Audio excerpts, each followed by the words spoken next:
16 September nanti kita akan menyambut ulang tahun Hari Malaysia, pembentukan Malaysia. Jadi kita masih lagi berada dalam bulan kebangsaan ini. Tunjukkan rasa cinta kita kepada Malaysia macam mana. Paling mudah dengan cara kibarkan jalur gemilang. Itu yang paling mudah untuk kita lakukan. Baiklah, kita berhadapan dengan pandemik COVID-19. Antara perkara yang banyak berubah adalah sistem pendidikan kita. Jadi untuk kali ini kita nak bercakap mengenai seminar kebangsaan Majlis Dekan Pendidikan Universiti Awam 2021 yang akan berlangsung pada 13 hingga 14 September 2021. Jadi saya bersama dengan Profesor Madya Dr. Muhammad Mahzan Awang, Dekan Fakulti Pendidikan Universiti Kebangsaan Malaysia menerusi talian Skype. Assalamualaikum Doktor. Waalaikumsalam warahmatullahi. Apa khabar Encik Ridwan? Alhamdulillah, saya sihat. Jadi kita berhadapan dengan pandemik COVID-19 hampir 2 tahun. Jadi antara sektor yang paling banyak berubah dan juga terjejas adalah sektor pendidikan. Jadi banyak amalan lazim dalam pendidikan telah pun berubah. Bagaimanakah situasi yang berlaku di Malaysia? Doktor, silakan. Okay. Bismillahirrahmanirrahim. Assalamualaikum warahmatullahi wabarakatuh. Terima kasih kepada RTM dan Encik Ridwan dalam kita melalui hari-hari ketika pandemik COVID-19 ini, kita berdepan dengan banyak cara baru dalam hidup, bukan sekadar dalam pendidikan saja. Jadi amalan-amalan lazim yang berlaku dalam pembelajaran telah berubah, dan hakikatnya keadaan ini sebenarnya telah dirancang lebih awal bagaimana kita nak berdepan dengan perubahan di peringkat global. Sebab itu kalau kita tengok banyak perancangan kerajaan telah menganjak cara belajar daripada cara konvensional kepada cara yang lebih hybrid. Dengan hadirnya COVID-19 pandemik ini telah merancakkan lagi proses perubahan dalam pengajaran dan pembelajaran, sama ada di peringkat prasekolah, di peringkat sekolah dan juga di peringkat pengajian tinggi. Maka timbullah istilah-istilah baru di dalam konteks pengajaran dan pembelajaran. Kalau di sekolah, ada lagi yang masih tidak jelas apa maksud kepada PDPR, pengajaran dan pembelajaran di rumah. Sebelum ini tidak ada istilah itu, Encik Ridwan. Yang ada mungkin PDP, PDPR, PDPC sahaja. Tapi timbulnya COVID-19 ini membuatkan jarak kita terpaksa dibataskan. Dan online learning ataupun pembelajaran jarak jauh, pembelajaran atas talian adalah satu kelaziman di universiti. Tetapi ia bukanlah pembelajaran online sepenuhnya, masih lagi hybrid. Dengan keadaan ini telah membuatkan pembelajaran bentuk baru dan memerlukan pengajaran cara baru dan memerlukan satu ekosistem baru. Jadi akan ada ekosistem pembelajaran di dalam maya dan juga ekosistem pembelajaran secara fizikal. Dan aspek-aspek ini akan disentuh di dalam seminar yang akan berlangsung pada 13 dan 14 September nanti, yang akan menampilkan dua format baru.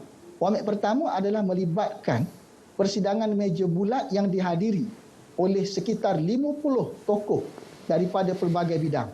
Kita akan ada pakar dalam bidang ekonomi negara. Kita ada Profesor Tan Sri Nur Azlan Ghazali bercakap tentang ekonomi dan pendidikan.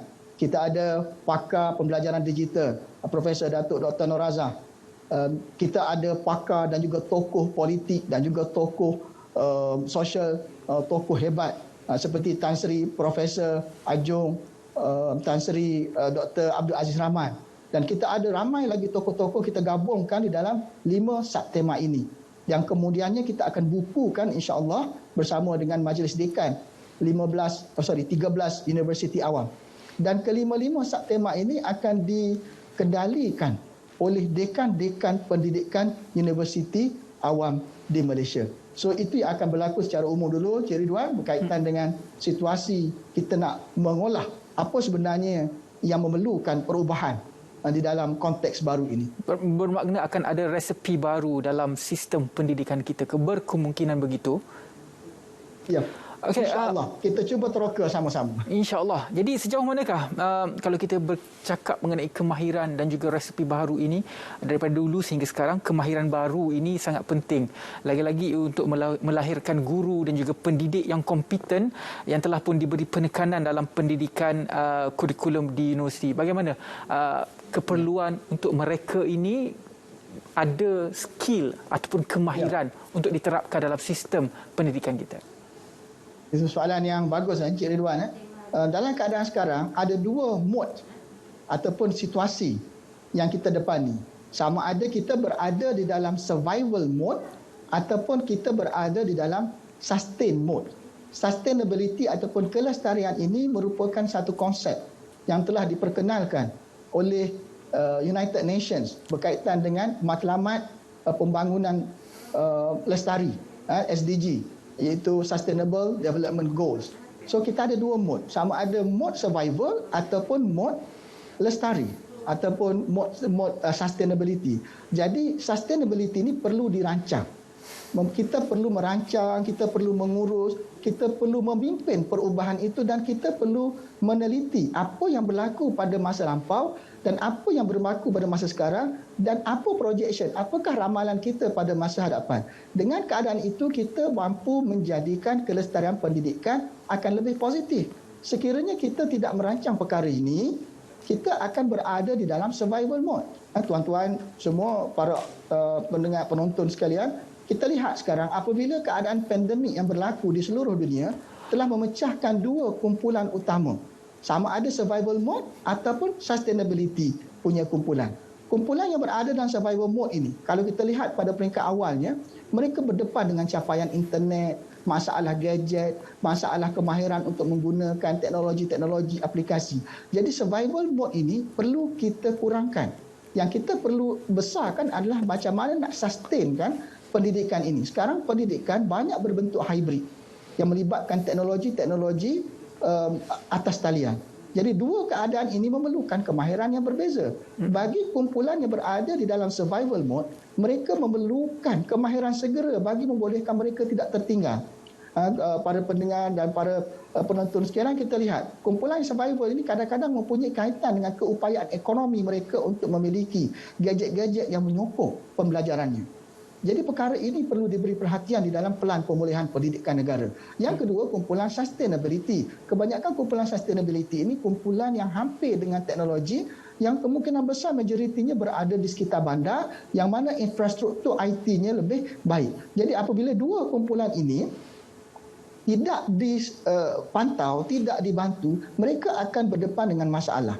Dan bagi guru-guru pula, apabila mereka bertugas sama ada di sekolah ataupun pensyarah di universiti, di manakah kumpulan pelajar ini berada, memerlukan kemahiran yang baru untuk membolehkan mereka berinteraksi menggunakan maya atau berinteraksi cara lain. Jadi keadaan ini perlu dipahami, yang mana di dalam seminar kita akan mengupas perkara ini supaya nanti kita dapat idea ataupun juga sebagai satu kearifan local practice yang kita lakukan untuk kita patternkan menjadi sebahagian daripada harta intelek negara kita ini. Sebab saya yakin Malaysia ini begitu unik. Kita ada amalan pendidikan di luar bandar. Kita ada amalan pendidikan di bandar, di metropolitan. Kita ada pendidikan ketika ini di pulau. Bagaimanakah amalan-amalan ini dapat kita gemblengkan sama dan menjadi satu harta intelek bagi kepada negara kita juga. So ini adalah kemahiran-kemahiran baru yang memerlukan latihan yang begitu struktur, yang begitu sistematik, terutama di universiti-universiti. Dan kita insya-Allah dekan-dekan pendidikan universiti awam yang melibatkan, mungkin kita ada 13 universiti awam di Malaysia, yang mana dekan-dekan pendidikan bersama kita ada daripada Universiti Putra Malaysia, kita ada daripada UPSI, Universiti Sains Malaysia, Universiti Malaya, UNIZA, UTM, Universiti Utara Malaysia, UTHM, UITM, Universiti Sains Islam Malaysia, UMS dan Universiti Islam Antarabangsa Malaysia. Ini semua adalah gabungan dekan-dekan pendidikan universiti awam yang setiap tahun kita akan adakan seminar dan sering berbincang perkara ini agar kita dapat lestarikan pendidikan mengikut acuan kita, yang mana tidak akan membuatkan negara Malaysia insya-Allah ketinggalan dari sudut pendidikan dan seterusnya pembangunan.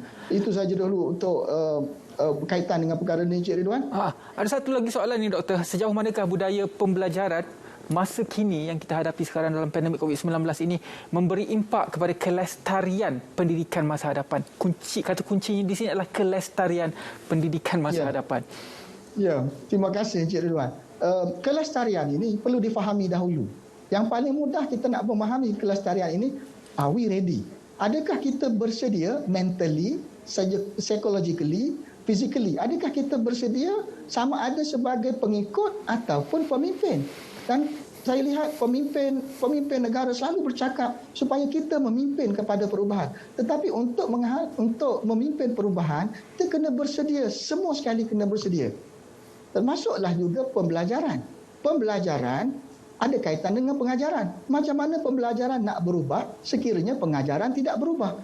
Bagaimana pengajaran tidak berubah sekiranya sistem latihan tidak diubah? Bagaimana sistem latihan tidak diubah sekiranya ekosistem di universiti dan IPT tidak berubah? Jadi perkara ini yang kita akan bincangkan, yang mana kalau kita lihat dalam matlamat pendidikan, kita dah ada semua ini. Sekarang ini adalah masa untuk kita laksanakan. 5 subtema yang ada di dalam seminar ini adalah ekosistem, institusi, governance dan polisi pendidikan. Kita akan tampilkan tokoh-tokoh berbincang tentang berkaitan ekosistem. Kita juga ada kualiti pendidikan dan kesejahteraan. Kita ada juga isu-isu berkaitan dengan kebolehpasaran graduan. Kita juga ada membincangkan tentang perkongsian pita dan juga kelestarian pendigitalan pendidikan. Jadi aspek-aspek ini akan dibincangkan oleh tokoh-tokoh dan kita akan kemukakan resolusi serta buku daripada hasil perbincangan ini juga. Dan di samping itu juga, Cik Ridwan, mungkin saya nak tambah sedikitlah. Kami di Fakulti Pendidikan juga ada sambungan diskusi-diskusi ilmu. Advokasi-advokasi ini menerusi seminar yang seterusnya akan berlangsung pada 13 hingga 14 November, seminar kebangsaan pendidikan negara yang akan membincangkan tentang isu-isu pendidikan negara. Juga kita akan adakan. Jadi ini advokasi ilmu akan sentiasa subuh di Universiti Kebangsaan Malaysia dan dekan-dekan Universiti Awam Pendidikan akan sentiasa berusaha bagi memastikan kita membina negara ini dengan ilmu. Kita melatih masyarakat untuk kalau nak berdebat, debatlah dengan cara ilmu. Kalau kita nak berhujah, berhujahlah pada fakta. Sebab itu adalah ciri-ciri kepada negara maju. Itu saja berkaitan dengan hal ini, Encik Ridwan. Okey, terima kasih banyak-banyak kepada Profesor Madya Dr. Muhammad Mahzan Awang, Dekan Fakulti Pendidikan Universiti Kebangsaan Malaysia, memberi pencerahan kepada kita tentang kelestarian pendidikan masa hadapan menerusi satu program yang akan dijalankan tidak lama lagi, iaitu 13 hingga 14 September 2021, Seminar Kebangsaan Majlis Dekan Pendidikan Universiti Awam 2021. Terima kasih, Doktor. Terima kasih Encik Ridwan. Kami jemput rakan media untuk bersama-sama kami dalam siaran langsung yang kita akan paparkan melalui FB Live. InsyaAllah. Terima kasih semua. Terima kasih. Okey.